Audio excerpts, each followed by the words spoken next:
आज हम बात करेंगे मल्टीवर्स के चलते 6th सेंचुरी BC में जब पहली बार मल्टीवर्स का नाम लिया गया था और साथ में इंसान की हिस्ट्री में सबसे बड़ा विकास था जब बहुत बड़े famous pre Socratic Greek philosopher Anaximander जो कि इन्होंने अपने विचार पेश किए थे कोएक्सिस्टेंस के साथ साथ अनंत दुनिया को।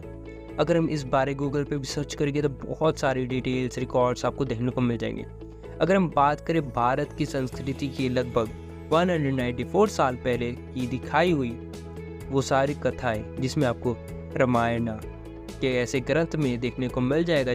Moving to the point hypothetical, यानी जब हम बात कर ही रहे हैं मल्टीवर्स की तो मान ही लेते हैं ना कि साइंस में ऐसे पे चीज़ें जो हम देख नहीं सकते, उस चीज़ को ऑब्जर्व ही नहीं कर सकते, तब उसे हाइपोथेसिस के केस की कैटेगरी में रखा जा सकता है, यानी स्टडी हो जाती है उसके ऊपर। आज हम जानेंगे मल्टीवर्स की दुनिया एग्जिस्ट करती है कि नहीं। तो दोस्तों मैं हूं मनीष, आपका स्वागत है साइंस वर्ल्ड की दुनिया में।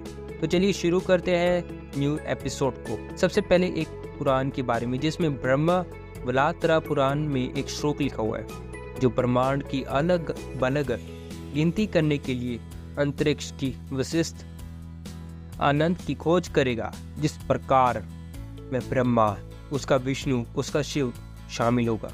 और साथ में एक फिलोसफर बुक है जिसमें आपको एक पुराण देखने को मिल जाएंगे, यानी रेफरेंस वगैरह आपको देखने को मिल जाएंगे जिसमें आपको मैं ब्रह्मा, उसका विष्णु, उसका शिव के बारे में देखने को मिल जाएगा।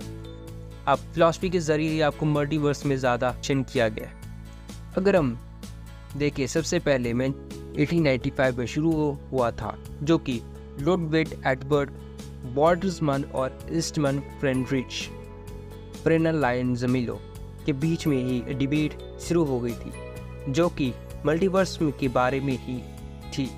इस फेमस भी एक इंसान ने की थी, वो था एडविन स्क्रॉन्डर को। इन्होंने 1952 में ये लेक्चर दे दिया था मल्टीवर्स के बारे में। इन्होंने बताया था कि आप मुझे पागल समझेंगे, वो इसलिए क्योंकि मैं बताता हूँ मल्टीवर्स इस दुनिया में सच में एग्जिस्ट करता है हमारी ज़िंदगी में।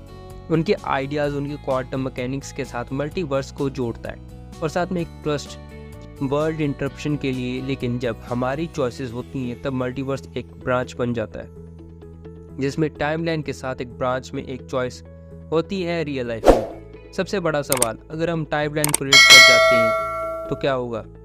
सच है ये झूठ या हमारा वहम है? क्वेश्चन का आंसर बस एनी वर्ल्ड इंटरप्शन ने ही दिया है। एनी वर्ल्ड इंटरप्शन ने ही डिसीजन लेकर ये बोला है। ये सिर्फ हिसाब की ह्यूमन लाइफ को अगर हम इन्फिनाइट टाइमलाइंस बन जाती है यानी जोड़ देते उससे तो क्या होगा? क्या सेम फिजिकल स्पेस यही करता है? चलो बात करते हैं एग्जांपल से। मान लो आपने एक सिक्का उछाल दिया आपके दोस्त के साथ, आपका हेड आ गया और आपके दोस्त का मतलब कि हार गया। लेकिन जब आपने सिक्का उछाला मतलब उछाल दिया, आपका हेड भी आ गया फिजिकल स्पेस में। जब आप एक और क्रिएट हो जाओगे ना तो जिसमें आपका सिक्का उछला है वहाँ पर आपका टेल्स भी आ जाएगा।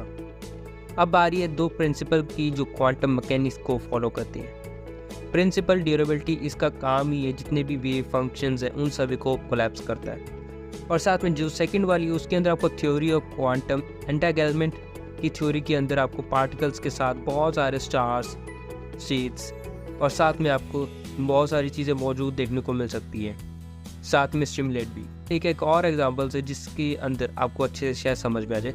अगर आप एक बेड पर बैठे हो और साथ में उसके नीचे 2-3 बेड और है और आप जंपिंग कर रहे हो और आप 4D प्लेन में हो तो आपका दूसरा वर्जन भी क्रिएट हो जाएगा जो कि बर्ड के ऊपर तो है, लेकिन फिजिक्स में अगर हम देखें तो दोनों की एग्जिस्टेंस पक्की है। जब आप सब मौजूद देखना शुरू कर देंगे तो आप जंपिंग वाला मोशन ही देख पाएंगे, लेकिन दूसरा मोशन आपका बैठे हुआ वाला होगा लेकिन जो किसी को नहीं दिखेगा। लेकिन हाँ, आपका सिर्फ फिजिकल स्पेस में आपको बस जंपिंग वाला ही देखने को मिलेगा, बाकी जो दूसरा बैठा होगा वो आपको देखने को नहीं मिलेगा। और साथ में ये चीज़ पहले से ही डिसाइड हो चुकी है और साथ में हमारी जो वेव फंक्शनिंग है उसने ही पहले से ही ये सारा कुछ कोलैप्स कर दिया होगा। बस आपकी फिजिकल वर्ल्ड में निगाहें ही होंगी जो आपको कुछ और ही दिखा रही होंगी, लेकिन कुछ और ही हो रहा होगा। वो बोलते ना निगाहें कहीं और निशाना कहीं और साथ में इस थ्योरी को भी इन्होंने ही सॉल्व किया है। एग्जांपल से समझे, पहले आपने एक बिजनेस ट्रिप सेट किया, आपको खोलना था बेंगलोर और दूसरी जगह प्रेफर किसको करेंगे? इटली को, बिकॉज इटली के अंदर आपको देखने को मिल जाएगा लेकिन जब आप इटली में सेटअप हो जाओगे तो बेंगलोर में आपका एक दूसरा वर्जन भी होगा जो कि बेंगलोर में पहले आपका सेटअप कर चुका होगा फिजिकल स्पेस में। लेकिन अगर हम ट्राई करें तो वो बदल भी हो सकता है, जिसमें आपको मैनी वर्ड इंटरप्शन की जस्टिफाई भी देखने को मिल जाएगी जो कि थ्योरी सॉल्व करती है। Part 2, quantum theory, entanglement theory. इसके 2 पार्टिकल्स के लिए लिंक करते हैं, वो भी क्वांटम वर्ल्ड में। साथ में ये पार्टिकल्स जितने भी दूर रहेंगे इन सभी का फेज वगैरह और साथ में बाकी चीज़ें सेम रहेंगी। हमारी पूरी यूनिवर्स में मल्टी डायमेंशनल फिजिकल स्पेस है और साथ में स्पेस में बहुत सारे अलग अलग वर्जन एग्जिस्ट करते हैं। हमारा वर्जन भी आपको मिलना इम्पॉसिबल के ही बराबर है, क्योंकि आप मिल ही नहीं सकते। और इस दुनिया में कुछ ऐसे भी लोग हैं जिन्होंने दावा किया है कि हम इस दुनिया के नहीं अलग दुनिया के हैं, मतलब अलग डायमेंशन से गलती से यहाँ पर पटक गए हैं।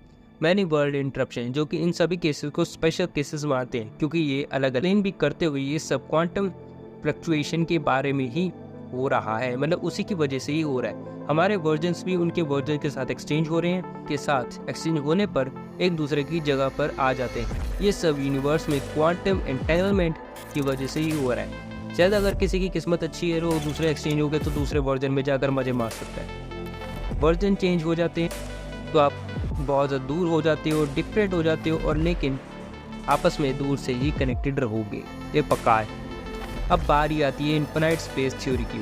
अगर हम देखें, इंसान ने हर चीज़ की मेजरमेंट करने के लिए बहुत सारी मशीनें बना ली है, लेकिन यूनिवर्स को नापने के लिए एक भी मशीन नहीं बनाई, क्योंकि यूनिवर्स अनंत है, उसे कोई नाप ही नहीं सकता। लेकिन एक ऐसे भी तुक्केबाज है, यानी कि हमारे ग्रीक एक एस्ट्रोफिजिसिस्ट, जिन्होंने बेसिकली हमारे यूनिवर्स को लगभग नाप ही लिया है। 93 बिलियन लाइट ईयर्स में फैला हुआ है। 1940 में ब्रिटिश ने एडिंगटन ने एक चीज़ बता दी। अगर उन्होंने बताया था कि अगर हम फॉर्मूला लगा दे तो पूरे ऑब्जर्वेशन में यूनिवर्स को लगभग वो नाप सकते हैं 10⁻80 प्रोटॉन्स में के नाम पर ही जाना जाता है। और साथ में यूनिवर्स को एक्सपेंड करते हुए हर चीज़ का एक एंड पॉइंट तो होता ही, तो हमारे यूनिवर्स का कोई ना कोई एंड पॉइंट तो होगा, जो पूरे यूनिवर्स में अभी भी एग्जिस्ट करती है, जिसमें हम नहीं जानते। और साथ में उस इन्फिनिट स्पेस में अगर हम देखें, इन्फिनिट स्पेस के अंदर आपको लगाने वाले देखने को मिल जाएंगे, जिसमें आपको देखने को मिलेगा डार्क, अंधेरा, उजाला, सितारे, गैलेक्सीज, यूनिवर्स देखने को मिल जाएगा। लेकिन ये सिर्फ अनुमान है, इमेजिनेशन है, तो ज़्यादा मत सोचिएगा इस चीज़ पर। Let me tell you one thing of multiverse.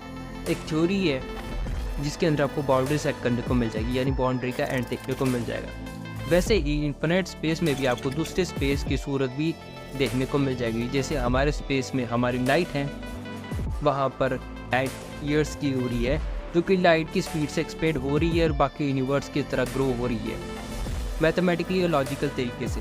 लेकिन हम सब अगर देखें तो दूसरे यूनिवर्स में नहीं जा सकते, ना वो हमारी ओर आ सकते हैं, क्योंकि ट्रैवलिंग करनी ही मल्टीवर्स में बहुत ज़्यादा डिफ़िकल्ट है। एकदम फ्यूचर में जा सकते हो, वैसे ही स्ट्रेंज जैसी पावर। लेकिन हाँ, अगर कोई दूसरा डॉक्टर स्ट्रेंज पैदा हो गया तो भैया उसके तो बल्ले बल्ले हैं, फिर तो हो जा सकता है। Last theory, the brain theory. ये थ्योरी बता सकती है सारी बातें खास, क्योंकि इस थ्योरी के अंदर हमें बहुत सारी खास बातें देखने को मिल जाएंगी मल्टीवर्स के लिए।